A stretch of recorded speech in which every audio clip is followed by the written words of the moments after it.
आपकी आवाज नहीं आ रही भैया।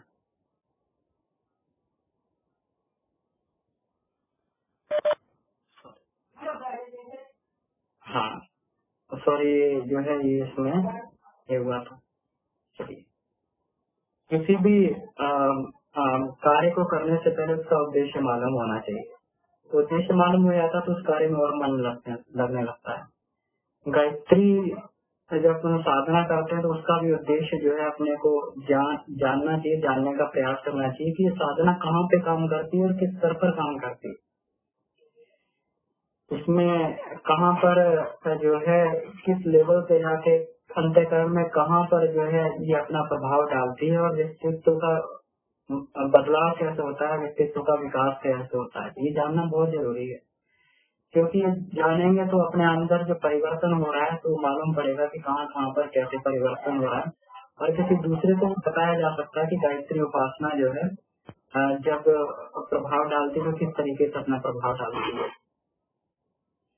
तो इसमें जैसे इसमें ये बताया गया है कि इसमें अंतःकरण चतुष्टय के माध्यम से इस बात को समझाने का प्रयास किया गुरुदेव ने। अपन लोग सभी जानते हैं कि जब हमारी कोई थिंकिंग जो है गलत चल रही हो, हमारे विचार जो है सही ना हो, विचार सही होने का मतलब कोई भी धारणा जैसे हम लोग बोल सकते हैं, कोई विचारणा जैसे बोलते हैं, धारणा नहीं विचारणा, विचारणा धारणा में जो है डिफरेंस होता है, थोड़ा फर्क होता है। विचार मतलब पॉजिटिव थिंकिंग या फिर किसी तरीके की थिंकिंग, नकारात्मक थिंकिंग। तो नकारात्मक थिंकिंग को पॉजिटिव बना सकते हैं, पॉजिटिव को नकारात्मक। किसी ने हमें कुछ कह दिया, कोई हमसे ज्यादा मनस्वी व्यक्ति ने अगर कुछ बात बता दी तो तुरंत उसके विचार जो हमारे विचार पे डोमिनेंट हो जाते हैं। हम लोग मोटिवेटिव जो है मोटिवेशनल हम लोग सेशन सुनने के लिए जाते हैं तो कुछ दिन तक हमारा जो है बड़ा मोटिवेटेड रहते हैं। क्यों?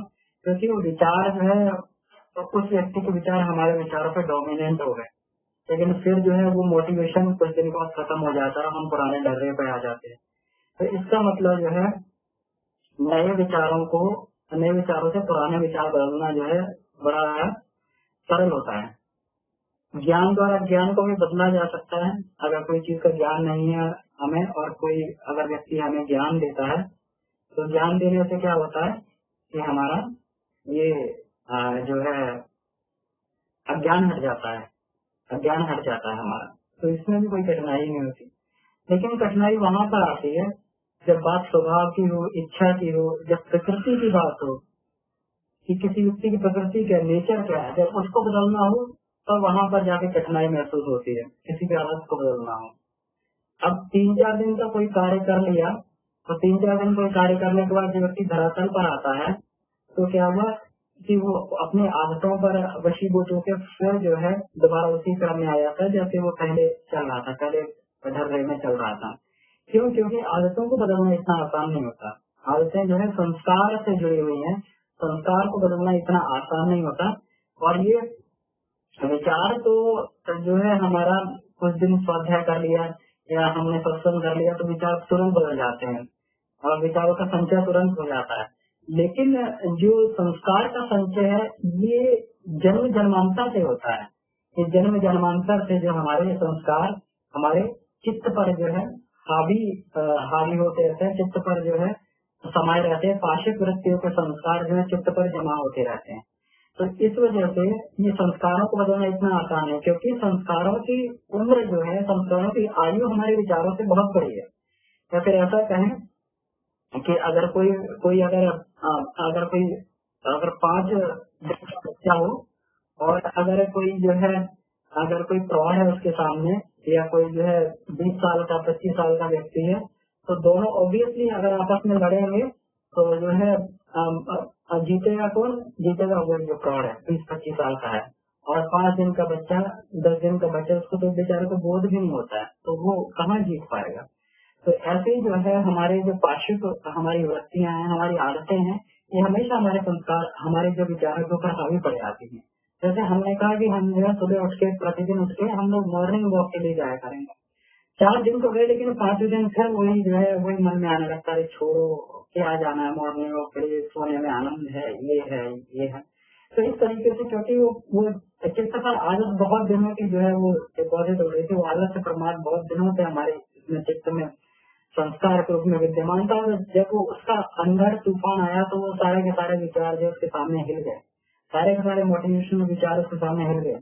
काम वासना का जब व्यक्ति पे वेग आता है तो कितना भी ब्रह्मचर्य की हम लोगों ने विचार बनाए हो, कितनी धारणा बनाई हो, लेकिन वो ब्रह्मचर्य के विचार जो है वो धराशायी हो जाते हैं और वो काम वासना जो हमारे ऊपर जो है हावी हो जाती है। कोई व्यक्ति अगर शराब पीता है तो मोटिवेट होकर मान लीजिए उसने शराब तो छोड़ दिया है, लेकिन 4-6 दिन बाद जब वो उसका जो है वो पुरानी आदत का प्रभाव उसके ऊपर आता है तो वो जो है क्या है, वो पुनः जो है उसको शराब पीने के लिए जो है मजबूर हो जाता है। इसी प्रकार जो है चोर होता है, दुष्ट होता है, दुराचारी होता है, वो सारे के सारे जिनके पार्श्व संस्कार जब हावी होते हैं तो बिल्कुल आंधी तूफान की तरह आते हैं और अपने जो हमारे जो विचारों के जो पेड़ पौधे हैं उनको उखाड़ उखाड़ के फेंक देते हैं और वो जो है पूरे तूफान में ये हमारे सारे के सारे विचार धरे के धराए रह जाते हैं। बहुत सारे लोगों को हम लोगों ने पतित होते हुए देखा है, बड़े बड़े अच्छे विचारों वाले लोग जो हैं अपनी पार्श्व वृत्तियों के कारण जो है पतित हो जाते हैं। पार्श्व वृत्तियों के कारण जो है अरे ये व्यक्ति कितना अच्छा था, कैसे था, इससे ये काम कैसे हो गया, इसीलिए हुआ क्योंकि वो संस्कार उस पर हावी हो गया था। वो चित्त की जो उसमें जो आदत जमा थी, पार्श्व वृत्ति जमा थी, तो ये हावी हो गई थी। तो विचार की शक्ति हमेशा जो है संस्कार की शक्ति से कमजोर रहती है, संस्कार की शक्ति से कम रहती है। तो अब इसका मतलब क्या हुआ, इसका मतलब क्या है कि क्या विचार जो है तो निरर्थक वस्तु है, तो क्या अच्छे विचार नहीं होने चाहिए, होने चाहिए, लेकिन इससे जो है परिवर्तन बहुत धीरे होता है। कोई कोई मनस्वी व्यक्ति ही ऐसे होते हैं जो एक बार जिस चीज को सोच लेते हैं वो कर लेते हैं, मनस्वी व्यक्ति ऐसे होते हैं। लेकिन सामान्यतः हम लोग देखें तो सामान्य व्यक्ति के विचार जो हमेशा आदत के सामने कमजोर पड़ जाते हैं। लेकिन धीरे धीरे धीरे धीरे अगर सही विचार सदविचार बनाए जा सके तो धीरे धीरे जो है व्यक्ति का परिवर्तन होता है, लेकिन ये प्रगति बहुत धीमी है। हो सकता है कि अगर शुरू से हमने सोचना प्रारंभ कर दिया तो बुढ़ापा लग जाए हमें जो है केवल विचारों के बल पर अपना परिवर्तन करने का। तो अध्यात्म विद्या के जो है जो आचार्य हैं, अध्यात्म विद्या के आचार्य जो हैं वे सोचते हैं व्यक्तित्व परिवर्तन के कारण इसको ढीला क्यों रखा जाए। हो सकता है आगे का जन्म जो है पता नहीं कौन सा मिल जाए, पशु जन्म मिल जाए, कौन सा जन्म मिल जाए, निकृष्ट योनि का जन्म मिल जाए, तो फिर जो है जिस मोक्ष द्वार को पाने के लिए, जिस मुक्ति को पाने के लिए, जिस आत्मिक परिष्कार को करने के लिए मनुष्य देह मिली थी, तो फिर उसको जो उसी जन्म में क्यों ना कर लिया जाए, उसी जन्म में क्यों पूर्णता तक न पहुंचा जाए। तो इसलिए जो है ये विचार किया।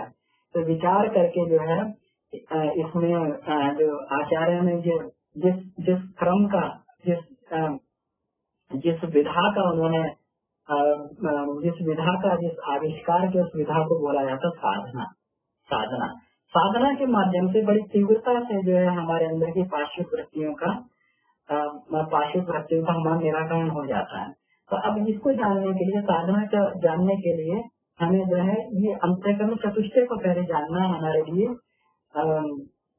महत्वपूर्ण होता है। अंतःकरण चतुष्टय जो है इसको जानना आवश्यक है।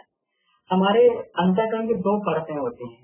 जैसे हम लोग जो जमीन को खोदते हैं तो मिट्टी की अलग अलग परतें निकल आती है, कोई कैसी मिट्टी निकलती है, उसको और खोदें तो कोई कैसी लेयर निकल आती है ना। वैसे जो है जैसे पानी की लेयर होती है तो किसी लेवल पे जाके मीठा पानी मिलता है, किसी लेवल पे जाके खारा पानी मिलता है, फिर उससे और नीचे जाके कहीं मीठा मिल जाता है, कहीं खारा मिलता है।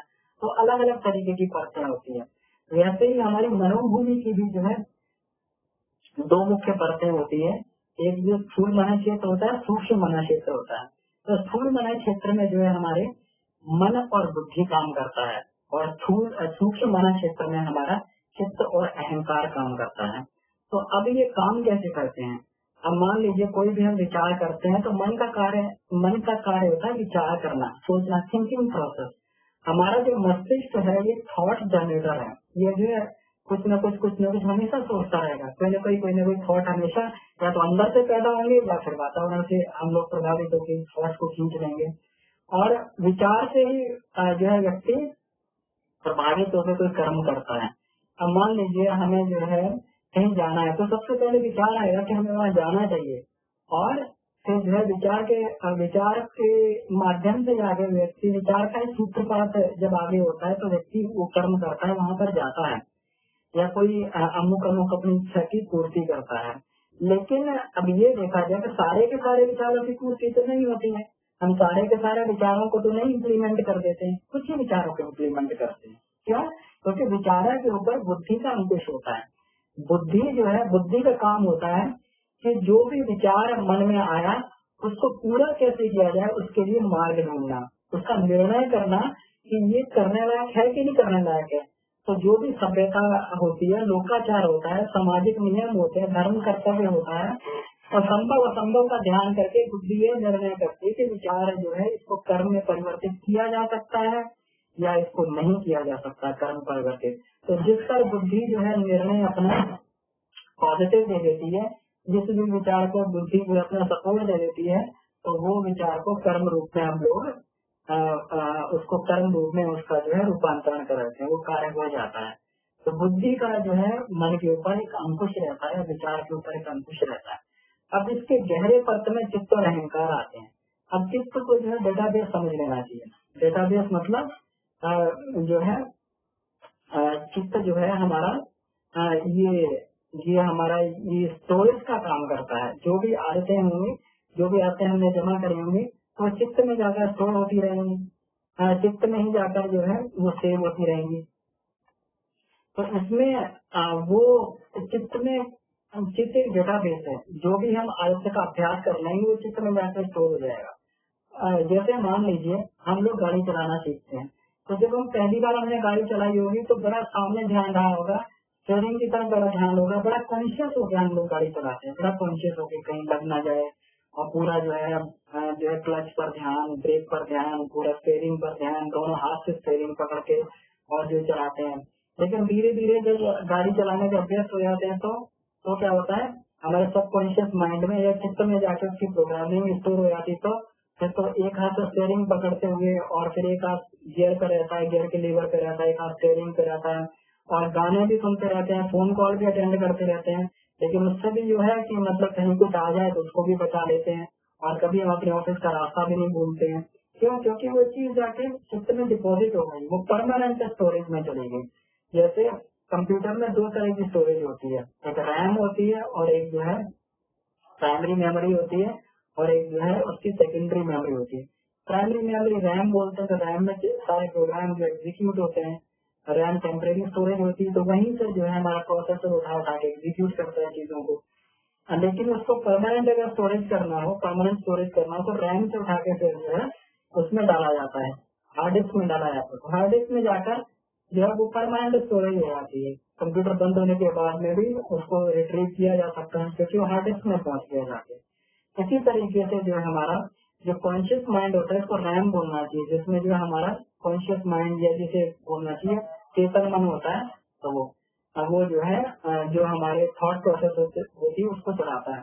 लेकिन जो हमारा सब कॉन्शियस माइंड होता है उसमें जो आदतें हमारी जमा रहती है, रुचि स्वभाव रहता है, और सारी की सारी शरीर की जो सब कॉन्शियस माइंड से प्रोग्रामिंग चलती है। जैसे मान लीजिए हमारा रक्त संचार है, हमारा जो है ये भोजन की पचने की क्रिया है, हमारे दिल का धड़कना है, हमारा जो न्यूरॉन वगैरह है, ये सारी की सारी प्रक्रिया जो है तो संचालित है।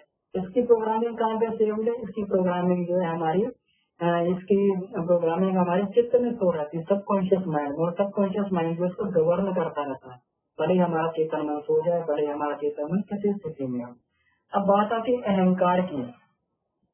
यहाँ पे अहंकार जो है ये नहीं है, घमंड को अहंकार नहीं। अहंकार का मतलब है अपने बारे में हमारी क्या धारणा है, अपने बारे में हमारी थिंकिंग कैसी है, हम क्या समझते हैं अपने आप को।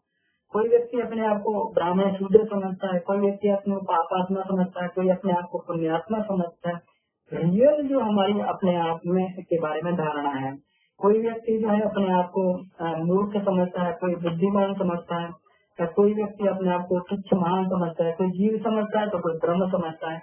तो हमारी अपने आप में धारणा जो है, हमारी अपने आप के बारे में धारणा क्या है, उसको अहंकार बोला जाता है।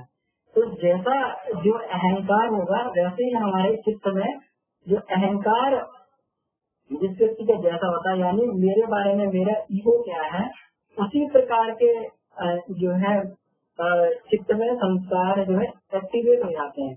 उसी प्रकार की चित्त जो है आदतें चित्त जो है अपने अंदर आदतों को, अपने रुचि को, स्वभाव को उसी प्रकार जो है वो स्टोरेज करना चालू कर देता है।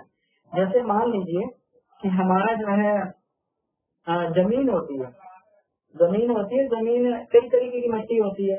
एक जमीन जो है चिकनी मिट्टी की होती है, तो चिकनी मिट्टी की जमीन हमारे जो खेत हैं दोनों तरीके की मिट्टी के खेत हैं, एक बलुई मिट्टी के खेत है, रेतीली मिट्टी के, और एक चिकनी मिट्टी के। तो इन दोनों की अलग अलग प्रॉपर्टीज होती है। चिकनी मिट्टी जो है वो धान की, गेहूं की, लहसुन की फसल के लिए बहुत अच्छी होती है। बलुई मिट्टी जो है आलू इत्यादि की फसल के लिए बहुत अच्छी होती है, मूंगफली की फसल के लिए बहुत अच्छी होती है।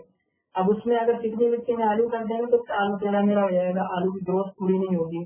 और जो है अगर बलुई मिट्टी में जो है लहसुन कर देंगे या उसमें गेहूं कर देंगे या धान कर देंगे, वो कमजोर रहेगा, या थोड़ी भी हवा आएगी तो गिर पड़ेगा नीचे, टूट फूट जाएगा। तो ये सारे के सारे होते हैं। इसी प्रकार हमारा अहंकार जो होता है, हमारा अहंकार जो है हमारे आदतों के लिए जमीन बनाता है। तो हमारा अहंकार जो कह देगा कि मैं चोर हूँ, तो फिर चोर वाली आदतें हमारे अंदर स्टोरेज होनी चालू हो जाएंगी। अगर हमारा अहंकार कह देगा कि मैं तो जिम्मेवार नागरिक हूँ, तो फिर जो है वो जिम्मेवार नागरिक की बातें हमारे अंदर जो है उसी तरीके की आदत, उसी तरीके का आचरण हम करने लगेंगे, और वही आदत हमारा जो है सबकॉन्शियस माइंड में जाके या निश्चित में जाके वो स्टोरेज हो जाएगी। तो अब इसमें होता क्या है, अहंकार को, अब अहंकार को बदलना किसी भी विधा से संभव नहीं है। अहंकार जो है किसी विधा से, जिसके बारे में धारणा है पूरा जीवन भर वही धारणा बनी रहती है, वो पूरा जीवन भर उसकी वही धारणा बनी रहती है कि मैं जो है मैं बहुत बड़ा हूँ, मैं बहुत धनवान हूँ, मैं बहुत पैसे वाला हूँ, मैं बहुत बलवान हूँ। तो व्यक्ति अगर शूद्र भी हो जाएगा, अगर व्यक्ति वो दरिद्र हो जाएगा, तब भी उसकी जो है बड़ी वो उस टाइप की अकल, उस टाइप की वो बनी रहेगी। तो ये जो है अहंकार इतनी आसानी से नहीं बदलता, लेकिन अहंकार को बदलने का जो सबसे बड़ा तरीका है, सबसे बड़ा माध्यम है, सबसे बड़ा क्या, जो एकमात्र माध्यम है वो केवल और केवल साधना का है। साधना के द्वारा अहंकार को बदला जा सकता है, और कोई भी जो है प्रोसेस ऐसा नहीं है जिससे अहंकार को हम जो तुरंत बदल सकें। ये प्रोसेस बहुत धीमा है। 24 लाख योनियों जो है, जो 84 लाख योनियों में जाके व्यक्ति को अंदर चक्कर काटना पड़ता है, तब धीरे धीरे जाके उसका ईगो परिवर्तन होता है। कभी कीट पतंग बन गया, कभी कुछ बन गया, कभी कुछ बन गया, धीरे धीरे उसके अहम भी यात्रा है कि वो धीरे धीरे कौन सा अहम उसका विकसित हो रहा है उसके अंदर। तो अब इसको जो है जब व्यक्ति के इसमें साधना के माध्यम से उसका धीरे धीरे अहंकार का परिवर्तन होने लगता है, और जैसे ही उसके अहंकार का परिवर्तन होता है वैसे ही जो है उसका चित्त बदल जाता है, चित्त की भूमि बदल जाती है, उसके टेक्सचर चेंज हो जाता है, उसकी जो भूमि का टेक्सचर चेंज हो जाता है। वो बिल्कुल जो है उस तरीके की आदतों को अपनाने के लिए जो उसकी पार्श्विक आदतें थी उसको उसको जो है फिर वो बिल्कुल लात मार के पाए कर देता है, मेरा अहंकार ये नहीं है। अब मान लीजिए कोई चोर से अगर जो है कोई ईमानदार बन जाए, तो फिर वो चोरी करना जो है उसको, अरे ये मैं तो एक बहुत ईमानदार व्यक्ति हूँ और ये चोरी करना जो है मेरे स्वभाव के अनुकूल नहीं, मैं चोरी नहीं करूंगा चाहे कुछ भी हो जाए। महर्षि वाल्मीकि जो थे वो डाकू थे, सब लोगों को लूटपाट करते थे, वो अपने घर पे जाके उसको धन को उपयोग करते थे। एक बार नारद उनको रास्ते में मिले और उन्होंने कहा कि तुम डाकू हो, डाकू ये डकैती वाला काम क्यों करते हो? तो मैं अपना जो है ये पालन पोषण के लिए डाकू का काम करता हूँ, मैं अपने परिवार का पालन पोषण करता हूँ। अच्छा तो ठीक है, तो ये जो धन करते हो इसका क्या होता है, ये पूरे परिवार में बढ़ जाता है, उनकी आवश्यकताएं पूरी होती है। तो अच्छा ठीक है, तो एक काम करो कि जो इस अपने परिवार में ये पूछ के आओ कि जो ये धन के बाद में, ये धन के कारण जो है जो पाप मिलेगा, तो ये इसके पाप में भी सारे के सारे भागीदार बनेंगे, ये सब के सब पाप में भी भागीदार बनेंगे। तो जो है डाकू रत्नाकर अपने घर गए पूछने के लिए घर वालों से, तो उन्होंने कहा कि हम तो आपके धन में भागीदार हो सकते हैं, लेकिन पाप में हम आपके हुए और दुख में हम आपके साथ नहीं हो सकते, सबने मना कर दिया। वाल्मीकि के अंतःकरण को, रत्नाकर के अंतःकरण को चोट लगी। उनका अरे जिसके लिए मैं ये सब कुछ कर रहा था, जिसके लिए पाप की कमाई को इकट्ठा कर रहा था, वो कोई भी आज मेरा सहयोग नहीं कर रहा है, कोई भी मेरे पाप को बांटने के लिए तैयार नहीं है। तुरंत जो उनके अहंकार पे चोट लगी, इसे कहते हैं ईगो पे चोट लग गई, अहंकार पे चोट लगी, अहंकार बदल गया। उसने कहा कि मैं आज से कोई भी जो है ये पाशुत अनुसरण नहीं करूंगा, डकैती का काम बंद कर दूंगा और मैं एक ईमानदार व्यक्ति बनूंगा। और वो जो है रत्नाकर डाकू धीरे धीरे राम राम का जप करते हुए उल्टा नाम जपे जग जाए। वाल्मीकि ने ब्रह्म सुनाए, ब्रह्म समान हो गए, त्रिकालदर्शी वाल्मीकि बन गए।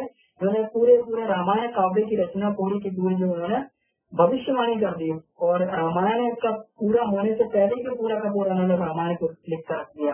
तो इतना बड़ा व्यक्ति बन जाता है। अहंकार पर जब व्यक्ति की चोट लगती है, अहंकार बदलता है, तो वो अहंकार जो है तुरंत व्यक्ति को जो है अपनी पार्श्व वृत्ति छोड़ने और सत प्रवृत्ति दैवी वृत्ति अपनाने के लिए जो है व्यक्ति उसमें आगे बढ़ने लगता है। दैवी वृत्ति अपनाने के लिए व्यक्ति कटिबद्ध हो जाता है। तो ये है अहंकार का प्रभाव होता है। अब अहंकार जो है बदलना इतना आसान नहीं, लेकिन साधना के माध्यम से अहंकार जो का परिवर्तन किया जा सकता है। क्यों? क्योंकि जब अपन जो है ये साधना करते हैं, तो साधना से जो धीरे धीरे मन और बुद्धि जो है हमारी, साधना के माध्यम से क्या होता है, मन और बुद्धि हमारी इसको संग्रहित अवस्था में रहते हैं। मन और बुद्धि को संग्रहित अवस्था में छोड़कर साधना सीधे अहंकार पर चोट करती है, सीधे अहंकार पर चोट करती है। अब साधना तो बहुत सारी होती है, कौन सी साधना की जाए? अब जैसे स्वाध्याय है, स्वाध्याय में चित्त लगाएंगे तो सन्मार्ग में रुचि बढ़ती जाएगी, सत्संग में जो स्वभाव बदलेगा और जो है संस्कार शुद्ध होते हैं, कीर्तन से एकाग्रता कर्मठता बढ़ती है, दान पुण्य से त्याग और अपरिग्रह की भावना पुष्ट होती है, पूजा उपासना से आस्तिकता की भावना आती है और ईश्वरीय विश्वास की भावना उत्पन्न होती है। तो अलग अलग तरीके की, जैसा हमारा अंतःकरण है उस तरीके की साधना हम लोग कर सकते हैं। दुनिया में कोई भी उपासना जो है शायद ही साधना हो, लेकिन गायत्री मंत्र का प्रभाव ऐसा है, इसीलिए इसको मूल मंत्र महामंत्र बोलते हैं। गायत्री मंत्र की उपासना जो सर्वश्रेष्ठ तपस्या बोला गया। व्यक्ति गायत्री मंत्र जपते भी जो कठिन साध्य में साधना करने पड़ती, नियम संयम इत्यादि सब करने पड़ रहे थे, वो गायत्री मंत्र की उपासना के द्वारा अर्थात मंत्र के द्वारा भी प्रत्यक्ष रूप से जो है वो साधना व्यक्ति की संपन्न होने लगती है। क्योंकि गायत्री मंत्र की उपासना जो सर्वश्रेष्ठ तपस्या बोला गया। क्यों? क्योंकि जब व्यक्ति गायत्री मंत्र की उपासना करता है तो उसके अंदर जो है उसके अंदर एक भावना विकसित होने लगती है, क्योंकि अहंकार बदलने लगा, उसके अंदर एक भावना विकसित होती है। ये कौन सी भावना विकसित होती है? कि मैं ब्राह्मी शक्ति का आधार हूँ। ये गायत्री चेतना, गायत्री स्मरणा मेरे रोम रोम में व्याप्त हो रही है, मेरे सन्मार्ग पर चलने की प्रेरणा मिल रही है। तो धीरे धीरे उसके अंदर जो है ये भावना विकसित हो जाती है कि मैं तो ब्राह्मी भाव से जो है ओतप्रोत हूँ, मैं दिव्य भाव से ओतप्रोत हूँ, मैं तो ब्रह्म से ओतप्रोत हूँ, मैं जो जीव नहीं मैं आत्मा हूँ। एक बार एक बहन हमें मिली जो है, और बहन मिली तो वो ये कह रहे हैं कि हमें भुलक्कड़ी क्यों रहती है। हम यह क्या भूल जाते हैं कि हम जो है हम आत्मा है, हम लोग शरीर नहीं है, हम लोग नश्वर शरीर नहीं आत्मा है।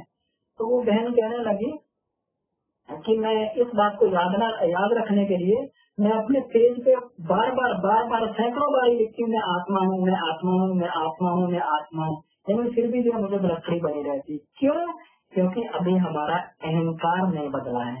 अभी हमारा अहंकार केवल ये स्वीकार कर रहा है कि हम तो शरीर मात्र है, हमारा अहंकार नहीं बदला। जिस दिन अहंकार बदल जाएगा उस दिन हमें जो है हमारे अहंकार में अगर ये बात आ जाएगी कि हम लोग जो है शरीर में आत्मा है, तो उस दिन जो है फिर जो है सोते समय, जागते समय, खाते समय फिर शरीर नहीं खाएगा, आत्मा जो है फिर आत्मा का बोध रहेगा। ये तो आत्मिक साधना की जा रही है, ये तो आत्मा के लिए सोया जा रहा है।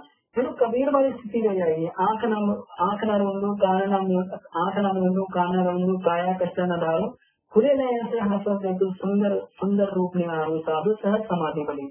उस समय व्यक्ति जो है उस सहज समाधि की स्थिति में आ जाता है, जो आंख बंद, समाधि की आंख बंद करने की आवश्यकता नहीं पड़ती।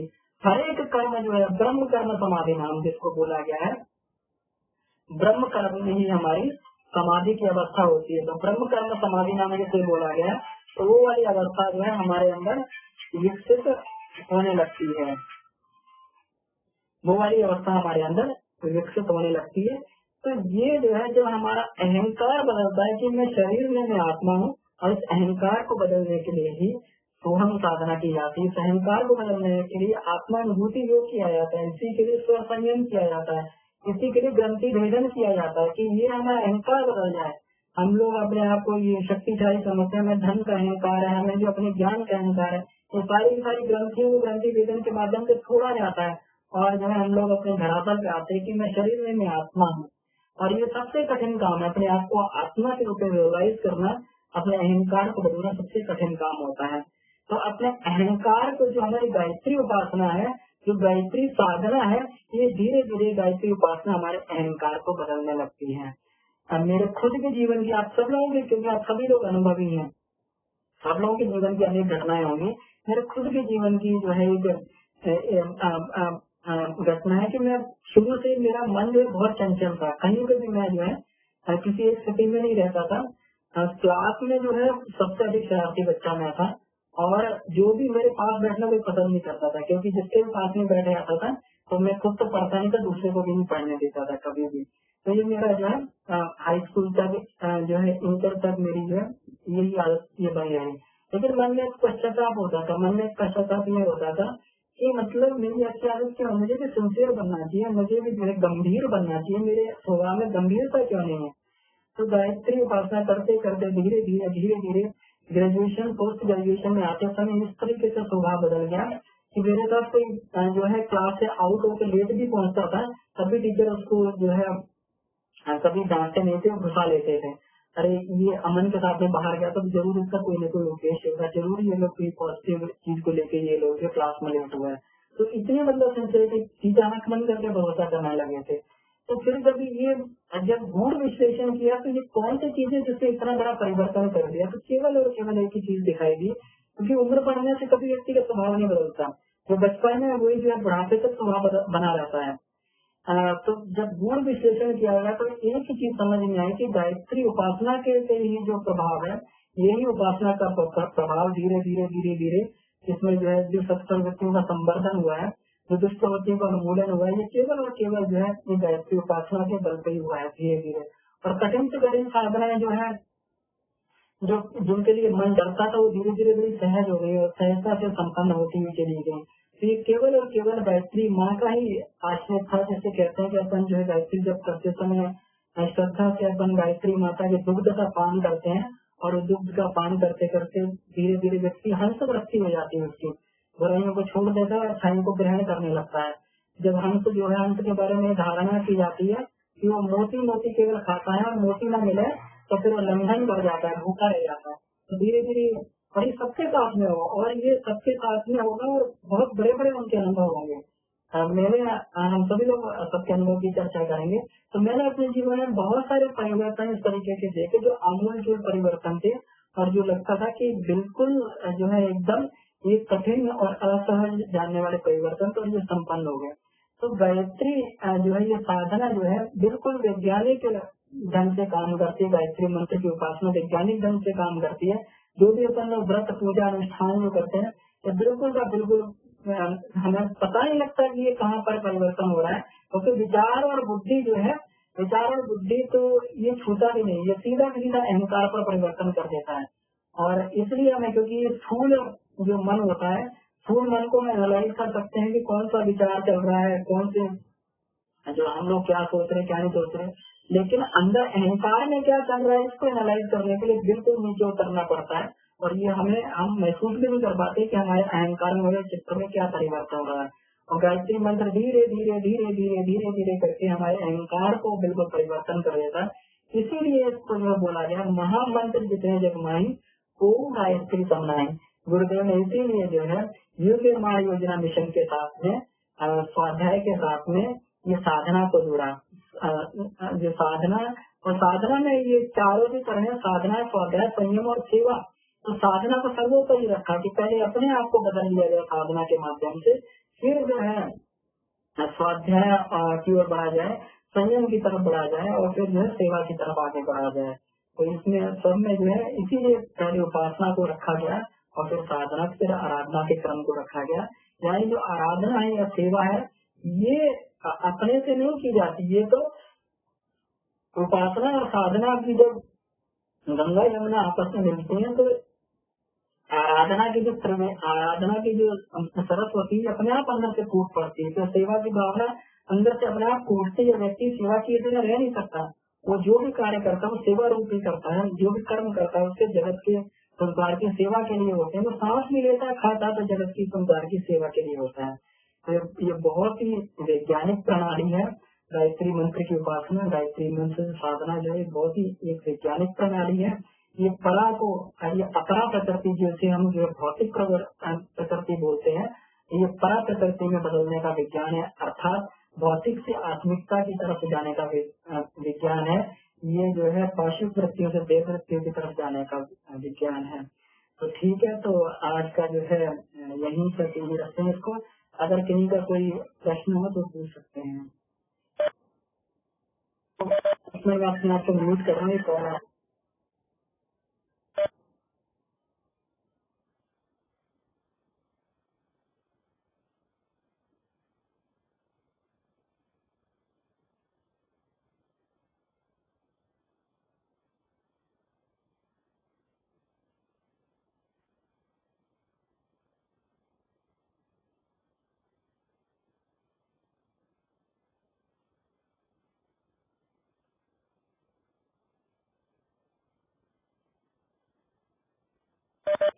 तो अगर इसमें किसी का कोई प्रश्न है तो पूछ सकते हैं।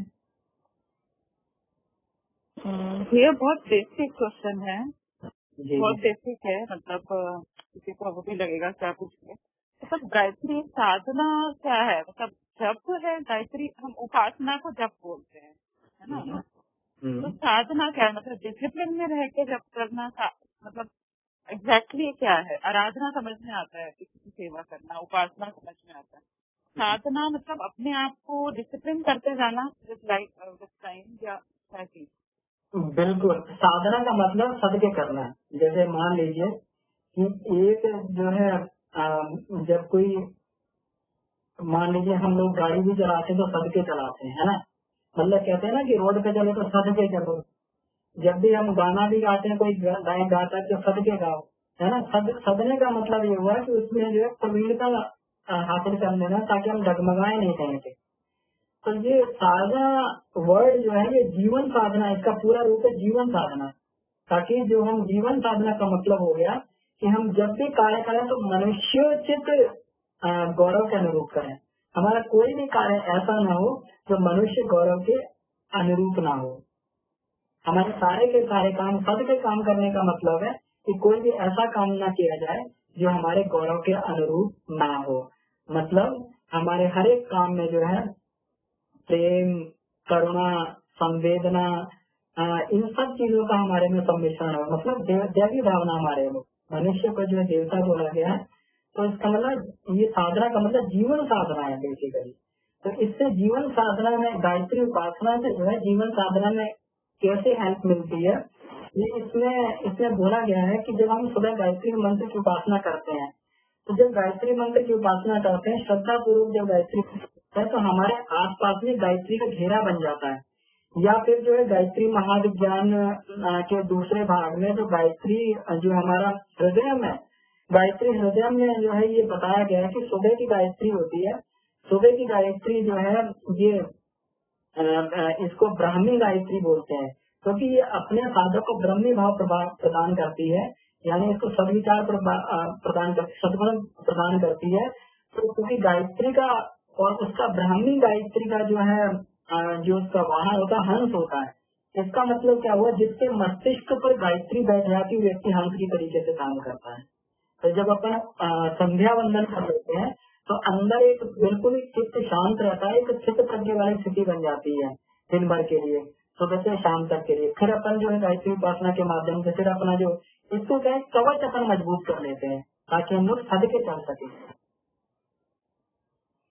तो साधना करते यहाँ से जीवन साधना है। बिल्कुल आपने सही बताया। साधना का मतलब डिसिप्लिन करना, अनुशासित चलना है। जो मानवीय जीवन के लिए आदर्श अनुशासन बनाए गए हैं उसके अनुरूप चलना है। अब मान लीजिए हम लोग खाना खाने के लिए बैठ गए, तो खाना खाने के लिए स्वाद को वशीभूत होकर जो इतना अधिक खा लिया कि बिल्कुल पेट को खराब कर दिया, तो मानवीय गौरव गरिमा के अनुरूप नहीं है। इससे क्या है, हमारा स्वास्थ्य भी गड़बड़ होगा, दूसरों को भी हम दिक्कत पहुंचाएंगे और जो कार्य है वो भी नहीं हो पाएगा। तो गायत्री उपासना के माध्यम से व्यक्ति के जो है, जो स्थित प्रज्ञ स्थिति में रहता है, तो भूलता नहीं कि मैं क्या कर रहा हूँ। जब भूलेगा नहीं, विस्मृत नहीं करेगा, तो इसे मालूम है कि मैं अपनी आत्मा के लिए खा रहा हूँ, मैं अपने शरीर को जो है पुष्ट करने के लिए खा रहा हूँ, शरीर को बीमार करने के लिए नहीं खा रहा। तो ये साधना हुई।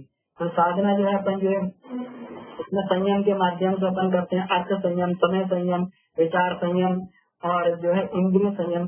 तो इनका सतत अभ्यास ही साधना है। इसी से हम लोग जो है जीवन को डिसिप्लिन में चला सकते हैं। तो ये सारे के सारे डिसिप्लिन पे चलने के लिए जहाँ से हमें विल पावर मिलती है, जहाँ से हमें ये शक्ति मिलती है, इसी को उपासना बोला गया है। इसीलिए दिन में सबसे पहले का क्रम जो है उपासना करा था, कि पहले उपासना कर अपने अंदर दैवी भावना को भर लिया जाए, फिर जो है साधना के पथ पर चला जाए। कुछ क्लियर हो रहा है दीदी इसमें? हाँ जी काफी क्लैरिटी है। ठीक है, धन्यवाद। जी जी। तो ये बहुत बड़ा है, इसमें विज्ञान बहुत बड़ा है।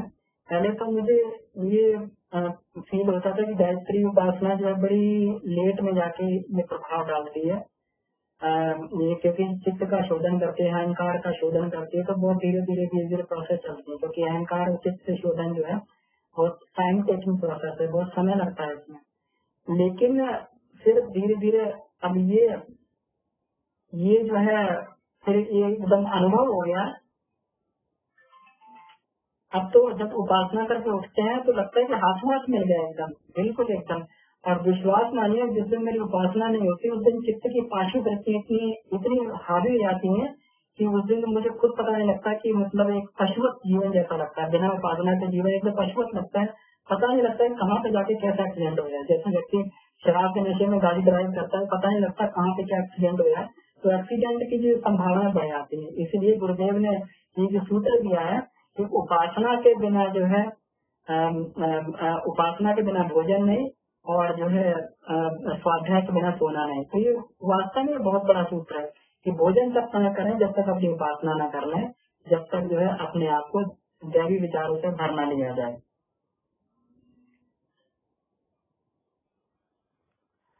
तो ठीक है, तो अगर किसी का कोई डाउट या प्रश्न नहीं है तो आज के जो है हम लोग सेशन को यहीं पर समाप्त करते हैं। भैया एक प्रश्न यही चीज पूछनी थी।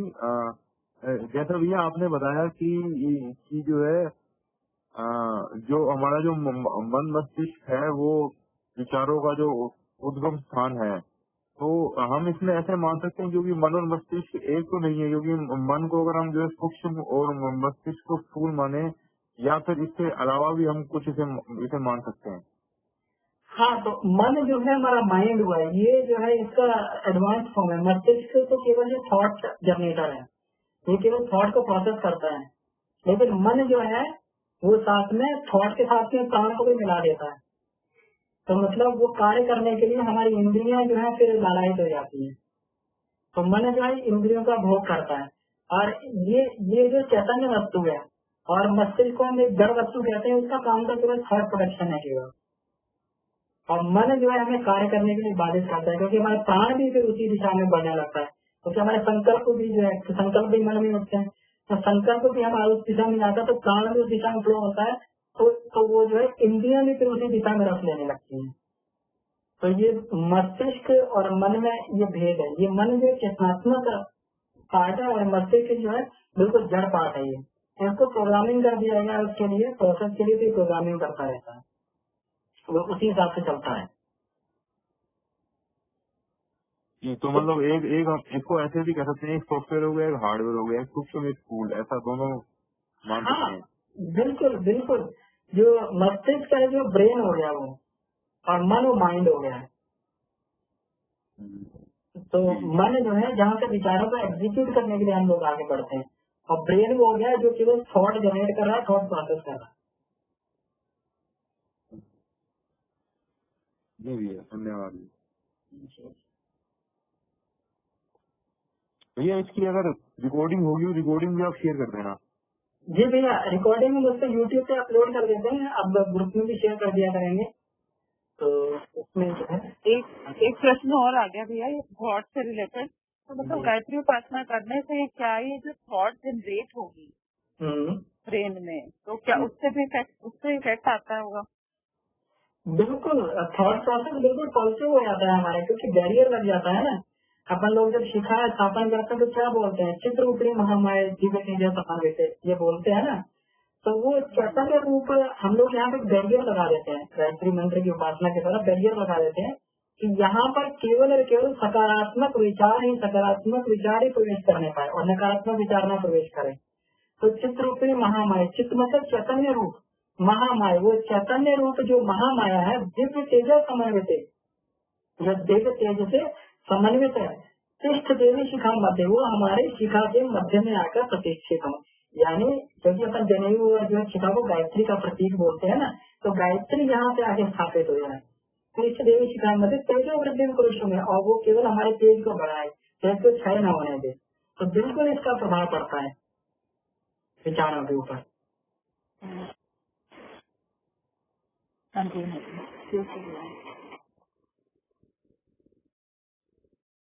ठीक है, तो हम सभी लोग जो निर्बाध गति से आगे बढ़ते रहेंगे गुरुदेव के संरक्षण में। हम लोग अपना साधना स्वाध्याय संयम सेवा इस मार्ग पर आगे बढ़ते रहें।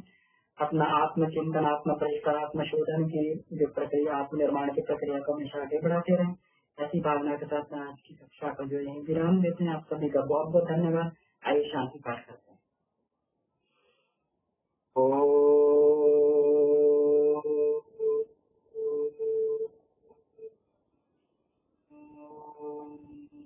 शांति शांति शांति। परम पूज्य गुरुदेव वंदनीय माता जी को नमन। आप सभी लोगों को बहुत बहुत धन्यवाद समय देने के लिए।